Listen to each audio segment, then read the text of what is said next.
Thailand பெண் பிரதமர் பைத்தோங்தன் ஷனாவத்ராவை அந்நாட்டு அரசியலமைப்பு நீதிமன்றம் இடைநீக்கம் செய்துள்ளது. கம்போடியா உடனான ராஜதந்திர மோதலில் அவரது நடத்தை குறித்து விசாரணை தொடங்கிய நிலையில் இந்த அதிரடி தீர்ப்பு வந்துள்ளது. ஒரு வருடத்திற்கும் குறைவான காலத்திற்கு முன்பே ஆட்சிக்கு வந்தவரான பைத்தோங்தன் கம்போடியா உடனான எல்லை பிரச்சினையின் போது நெறிமுறைகளை மீறினாரா என்பதை அரசியலமைப்பு நீதிமன்றம் ஆராயும் வரை அவர் இடைநீக்கம் செய்யப்பட்டுள்ளார். 38 வயதான பைத்தோங்தனுக்கு அவரது தந்தையும் முன்னாள் பிரதமருமான தக்ஷின் ஷினாவத்ரா அரச குடும்ப அவதூறு குற்றச்சாட்டுகளுக்காக குற்றவியல் நீதிமன்றத்தில் குற்றம் சாட்டப்பட்ட அதே நாளில் இந்த சறுக்கல் ஏற்பட்டுள்ளது. எல்லை பதற்றங்களை பற்றி விவாதிக்க கம்போடிய முன்னாள் பிரதமர் உன்சேனை தொலைபேசியில் பைத்தோங்தன் அழைத்து பேசிய போது அனைத்தும் தொடங்கின. வயதில் பெரியவரான உன்சேனை அங்கிள் என்றழைத்ததோடு தாய்லாந்து ராணுவ தளபதியை தனது எதிரி என்று பைத்தோங்தன் குறிப்பிட்டார். அந்த ஒளிநாடா கசிந்ததால் இன்று அதன் விளைவுகளை அவர் சந்திக்கிறார். அவர் கம்போடியாவுக்கு அடிமையாகி தாய்லாந்து ராணுவத்தை சிறுமைப்படுத்தியதாக குற்றச்சாட்டு எழுந்தது. கூட்டணி அரசாங்கத்தில் இருந்து முக்கிய கட்சிகள் வெளியேறின. அவருக்கு எதிரான சாலை ஆர்ப்பாட்டங்களும் நடைபெற்று வருவது குறிப்பிடத்தக்கது. பினாங்ல உங்களுக்காக 9 இருந்து 13 ஜூலை வரைக்கும் 100க்கும் அதிகமான most favourite and delicious food festival நடத்துறோம். வரீங்களா? லஞ்ச் டின்னர் அங்கே ஃபைன் டைன் பண்ணலாம். Kunafa, panipuri, biryani, cheese nachos, ரகமாய் உணவுகள், wedding collections, sari collections, ladies boutique and designer collection, லட்சக்கணக்கான ஐட்டம்ஸ் கொட்டி கிடக்குது. The best part is 80% வரை டிஸ்கவுண்ட். நம்ம கலர்ஸ் ஆஃப் இந்தியா தான் கொண்டு வராங்க. Northern international Indian expo, AEON Big, Subang Jaya, பினாங்ல. சைபர் ஜெயாவில் 20 வயது பல்கலைக்கழக மாணவி கொலை செய்யப்பட்ட வழக்கில் முக்கிய சந்தேக நபர் தனது காதலி வழங்கிய சாவி மற்றும் SS அட்டையை பயன்படுத்தி அடுக்குமாடி குடியிருப்புக்குள் நுழைந்துள்ளார். ஸ்லாங்கோர் போலீஸ் தலைவர் டத்தோ உசின் ஒமார் கான் அதனை தெரிவித்தார். காதலி கொலையுண்ட பெண்ணின் அதே வீட்டில் வசித்து வந்துள்ளதோடு தேர்வுகள் முடிந்ததும் தனது சொந்த ஊருக்கு திரும்பியுள்ளார்.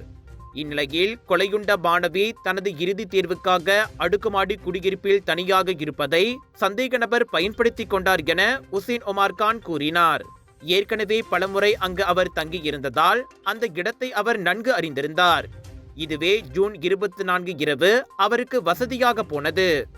அப்பெண்ணை தாக்கி கொலை செய்ததாக கூறப்படும் வேலையில்லாத அவ்வாடவர் அம்மாணவியை கொள்ளையடித்து அவரது கைபேசி, மடிக்கணனி மற்றும் வங்கி ATM அட்டையையும் எடுத்து சென்றுள்ளார். அந்த ATM அட்டையை பயன்படுத்தி அந்நபர் 200 ரிங்கிட் செலவழித்ததும் கண்டறியப்பட்டுள்ளது. திருடப்பட்ட பொருட்களில் சில பின்னர் மீட்கப்பட்டன. மற்றவை அளிக்கப்பட்டு விட்டதாக நம்பப்படுவதாக டத்தோ உசின் ஒமார் கான் கூறினார்.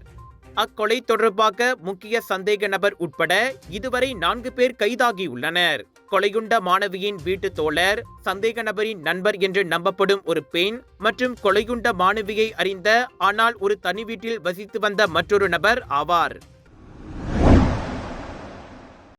10 ஆண்டுகளுக்கு முன்பு சிமெண்ட் நிரப்பப்பட்ட தொம்பில் உடல் கண்டெடுக்கப்பட்ட அரசு தரப்பு துணை தலைமை வழக்கறிஞர் டத்தோ ஆந்தனி கவின் மொரைஸ் கொலை வழக்கில் முன்னாள் ராணுவ உடற்கூறு நிபுணரின் மரண தண்டனை நிலைநிறுத்தப்பட்டுள்ளது.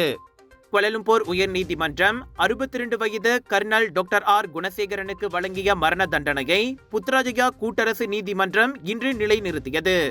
நாட்டின் தலைமை நீதிபதி துன் தங்கு மைமுன் துவான்மாட் தலைமையிலான 3 நீதிபதிகள் குழு ஏகமனதாக அம்முடிவை அறிவித்தது. தனது கட்சிக்காரர் மேல்முறையீட்டை மீட்டுக்கொண்டு மரண தண்டனையை ஏற்றுக்கொள்ள விரும்புவதாக குணசேகரனின் வழக்கறிஞர் டத்தோ என் சிவானந்தன் முன்னதாக நீதிமன்றத்திடம் தெரிவித்தார். இதையடுத்து நீதிமன்றம் அவரது மரண தண்டனையை நிலைநிறுத்தியது.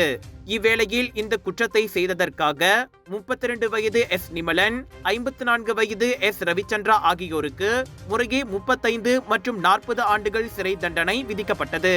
நிமலனுக்கு 12 பிரம்படிகள் விதிக்கவும் உத்தரவிடப்பட்டது. எனினும் ரவி அவரது வயது காரணமாக பிரம்படியில் இருந்து தப்பித்தார். மேல்முறையீடு செய்திருந்த மேலும் 3 தினேஸ்வரன், AK தினேஷ்குமார் மற்றும் M விஸ்வநாத் ஆகியோர் விடுவிக்கப்பட்டனர். அவர்களுக்கு எதிராக போதுமான ஆதாரங்கள் இல்லாததால் அரசு தரப்பு முகாந்திரம் இருப்பதை நிரூபிக்க தவறிவிட்டதாக நீதிமன்றம் தீர்ப்பளித்தது.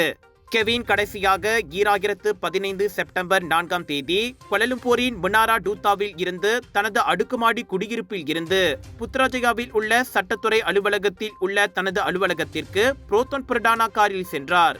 அதே ஆண்டு செப்டம்பர் 16ஆம் தேதி சுபாங்ஜியாவில் கான்கிரீட் நிரப்பப்பட்ட தூம்பில் அவரது உடல் கண்டெடுக்கப்பட்டது. கலர்ஸ் ஆஃப் இந்தியா பிரம்மாண்டத்தின் உச்சத்தை தான் கொடுப்பாங்க. சீரீஸ் ஆஃப் ஷாப்பிங் எக்ஸ்போவில் அடுத்து வர்றது சுபாங் ஜயா. கெட் ரெடி 2 ல இருந்து 6 ஜூலை வரைக்கும் ஏயோன் பிக் சுபாங் ஜயா ஸ்லாங்கோரில் 100 விதமான ஃபுட் இருக்கு. ஃபுட் ஃபெஸ்டிவல்ல குளு குளு ஏசில லஞ்ச் டின்னரை இங்கே ஃபைண்ட் அண்ட் பண்ணலாம். லட்சக்கணக்கான saris, kurta, kurtis, lehenga, wedding collections, home decor, divine items, இப்படி சொல்லிக்கிட்டே போகலாம். The best part is 80% வரை discount. Get ready for mega shopping expo. அண்மையில் மலேசிய ராணுவ படையில் புதிய லூட்டனன்ட் ஜெனரல் ஜானி லீமின் பதவி உயர்வு குறித்து இனவரி சார்ந்த சர்ச்சைமிக்க உள்ளடக்கத்தை பதிவேற்றியதாக சந்தேகிக்கப்படும் ஆடவரின் வாக்குமூலத்தை மலேசிய தொடர்பு மற்றும் பல்லூடக ஆணையம் பதிவு செய்துள்ளது. அமைதியின்மையை மற்றும் தேச ஒற்றுமையை அச்சுறுத்தும் பதிவுகளை வெளியிட்ட அந்த நபரை MCMC விசாரணைக்கு அழைத்ததோடு மட்டுமல்லாமல் அந்த ஆடவனின் கைபேசி மற்றும் சிம் கார்டையும் பறிமுதல் செய்துள்ளது.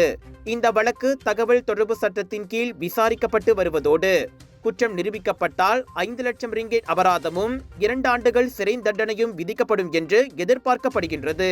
இனம், மதம் மற்றும் அரச குடும்ப உள்ளடக்கங்களை பதிவேற்றவோ, பகிரவோ அல்லது பரப்பவோ கூடாது என்று MCMC பொதுமக்களுக்கு நினைவூட்டியுள்ளது. இந்நிலையில் சுங்கை புலோ பாஸ் கட்சியின் தலைவர் ஜஹருடீன் முஹம்மட் அடுத்த 30 முதல் 40 ஆண்டுகளில் மலேசியாவில் சீன பிரதமர் பதவி வகிக்கும் வாய்ப்பு அதிகம் உள்ளது என்று முகநூலில் பதிவேற்றிய சிறிது நேரத்திலேயே அவர் அதை நீக்கியிருப்பது குறிப்பிடத்தக்கது. உங்கள் சிறந்த ஆரோக்கியத்திற்கு அளவான எண்ணெயுடன் சிறந்த முறையில் தயாரிக்கப்பட்ட சைவம் அசைவத்திற்கும் பொருந்தும் சூப்பர் ஊறுகாய், பச்சை கொடி சிவப்பு மீன் சின்னம் கொண்ட ஸ்ரீ மீனாட்சி ஊறுகாய்.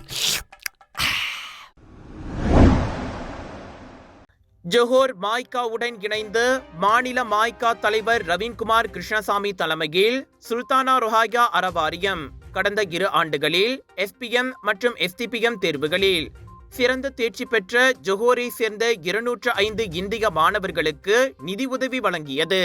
ஜோஹர் பாரு புகேட் இண்டா மண்டபத்தில் நடைபெற்ற இந்த விழா அர்த்தமுள்ள மற்றும் வரலாற்று சிறப்புமிக்க விழாவாக அமைந்திருந்ததாக சுல்தானா ரொஹாயா அறவாரிய தலைவர் டத்து சுகுமாரன் ராமன் தெரிவித்துள்ளார். இந்த நிகழ்ச்சியில் 205 மாணவர்கள் அடையாளம் காணப்பட்டு அவர்களுக்கு நிதி மற்றும் சான்றிதழும் வழங்கப்பட்டது. இதன் மூலம் மொத்தம் 2,05,000 ரிங்கெட் வழங்கப்பட்டுள்ளதாக ஜோஹர் ஆட்சிக்குழு உறுப்பினருமான K. ரவீன்குமார் குறிப்பிட்டார். இந்த வெற்றிக்காக பாடுபட்ட அனைத்து மாணவர்களுக்கும் அவர்களது வெற்றிக்கு உந்து சக்தியாக இருந்த பெற்றோர்களுக்கும் வாழ்த்தையும் பாராட்டியும் ரவீன்குமார் தெரிவித்துக் கொண்டார். இதனிடையே இந்திய சமூகத்திற்கு குறிப்பாக கல்வித்துறையில் உதவுவது என்ற சுல்தானா ரொஹாயா அறவாரியத்தின் நோக்கத்திற்கு ஏற்ப இது போன்ற திட்டங்கள் எதிர்காலத்திலும் தொடரும் என அதன் தலைவர் டத்து சுகுமாரன் ராமன் குறிப்பிட்டார். சமூக நலன், பொருளாதாரம் மற்றும் கல்வி என 3 பிரிவுகளை சேர்ந்தவர்களுக்கு சுல்தானா ரொஹாயா அறவாரியம் உதவிகள் வழங்கி வந்த போதிலும் கல்விக்கு அறவாரியம் அதிக முக்கியத்துவம் எடுத்துக்கொள்வதாகவும் அவர் கூறினார். இந்த விழாவில் மாய்கா தேசிய மகளிர் தலைவி சரஸ்வதி நல்லதம்பி, ஜோஹர் மாநில கல்வி இலாக்காவின் தொடக்கப்பள்ளி மற்றும் பாலர் பள்ளிகளுக்கான உதவி இயக்குனர் ரவிச்சந்திரன் ராமச்சந்திரன், மாநில கல்வி இலாக்காவின் இடைநிலை பள்ளிகளின் தமிழ் மொழிக்கான உதவி இயக்குனர் பிரகாஷ் சுந்தரம், மாய்கா தேசிய புத்ரி தலைவி தீபா சோலைமலை, ஜோஹர் மாய்கா மற்றும் சுல்தானா ரொஹாயா அறவாரிய பிரமுகர்கள் உட்பட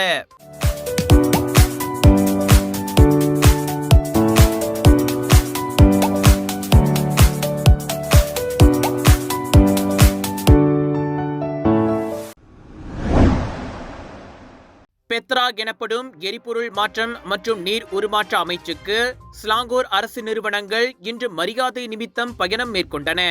அதன் அமைச்சரும் துணை பிரதமருமான டத்துஸ்ரீ ஃபடிலா யூசுப் அக்கூட்டத்திற்கு தலைமையேற்றார். ஸ்லாங்கூர் வடிகால் நீர்ப்பாசன துறையான JPS, MBDK எனப்படும் கில்லான் அரச மாநகர மன்றம், தேசிய நீர் சேவை ஆணையம், லுவாஸ் எனப்படும் ஸ்லாங்கூர் நீர் மேலாண்மை வாரியம் உள்ளிட்ட துறைகள் அதில் பங்கேற்றன. கில்லான் நாடாளுமன்ற உறுப்பினரும் முன்னாள் மாநில ஆட்சிக்குழு உறுப்பினருமான V. கணபதி ராவும் அதில் பங்கேற்று பேசினார். கில்லானில் மேற்கொள்ளப்பட 2022 முதல் அங்கீகரிக்கப்பட்ட வெள்ளத்தடுப்பு திட்டங்களின் தற்போதைய மேம்பாடு, நடப்பு ஒதுக்கீட்டின் விநியோகம் மற்றும் கண்காணிப்பு உள்ளிட்ட அம்சங்களை அவர் குறிப்பிட்டார். MBDK JPS இடையேயான ஒத்துழைப்பு குறிப்பாக கில்லானில் அடிக்கடி வெள்ளம் ஏற்படும் பகுதிகளான கில்லான் உத்தாமா, பண்டார் புக்கெட் ராஜா, ஜாலான்மேரு உள்ளிட்ட இடங்களில் மேற்பார்வையிடுதல் குறித்தும் கணபதி ராவ் விளக்கமளித்தார். கடல் நீர் மட்ட உயர்வு, பருவநிலை மாற்றம் போன்ற அச்சுறுத்தல்களை சமாளிக்க எடுக்கப்பட்டு வரும் ஒருங்கிணைந்த நடவடிக்கைகள் குறித்தும் கூட்டத்தில் பகிரப்பட்டது. கில்லான் மக்களின் பிரச்சனைகள் மற்றும் எதிர்காலம் குறித்து சம்பந்தப்பட்ட அனைத்து தரப்பினருக்கு இடையில் கூட்டத்தை ஏற்பாடு செய்த துணை பிரதமருக்கு கணபதி ராவ் நன்றியும் தெரிவித்துக் கொண்டார். இச்சந்திப்பானது கில்லான் மக்கள் எதிர்நோக்கும் பிரச்சனைகளுக்கு உரிய தீர்வு காணும் என்றும் அவர் நம்பிக்கை தெரிவித்தார். Sunshine Kids, the place where your kids shine, the fastest growing, award-winning, best preschool chain in the town. Welcome to our preschool where learning meets fun. Our preschool provides a nurturing environment for young learners to thrive. www.sunshinekids.com.my Sungai Besi toll பிளாசாவை சுற்றியுள்ள பாதை தற்காலிகமாக மூடப்படுவதை தொடர்ந்து KL Seremban விரைவு சாலை பயனர்கள் தங்கள் பயணங்களை முன்கூட்டியே திட்டமிடுமாறு கேட்டுக்கொள்ளப்படுகிறார்கள். ஹெக்தார் மந்தாரி ஒப்பந்ததாரர் மூலம் கென்ட்ரி பீம்களை ஏவுவதற்காக BH பெட்ரோல் ஹார்மோனிகா அருகில் உள்ள 309.7 கிலோமீட்டரில் இரு திசைகளிலும் சாலை மூடப்படும். தினசரி போக்குவரத்தில் ஏற்படும் பாதிப்பை குறைக்க ஜூலை 2 நள்ளிரவு 12 மணி முதல் ஜூலை 3 விடியற்காலை 5 மணி வரை பணிகள் மேற்கொள்ளப்படும். இந்த பாதை முழுமையாக மூடப்படவில்லை, ஆனால் போக்குவரத்து நிறுத்து மற்றும் செல் என்ற அடிப்படையில் கட்டுப்படுத்தப்படுகிறது. பயனர்கள் மற்றும் வேலை செய்யும் இடத்தின் ஊழியர்களின் பாதுகாப்பிற்காக வாகனங்கள் மாறி மாறி விடுவிக்கப்படுகின்றன. அதிகாரிகளின் அறிவுறுத்தலுக்கு இணங்கவும் மேலும் தகவல்களுக்கு அதிகாரப்பூர்வ அறிவிப்பை பார்க்கும்படி ஓட்டுநர்கள் கேட்டுக்கொள்ளப்படுகிறார்கள்.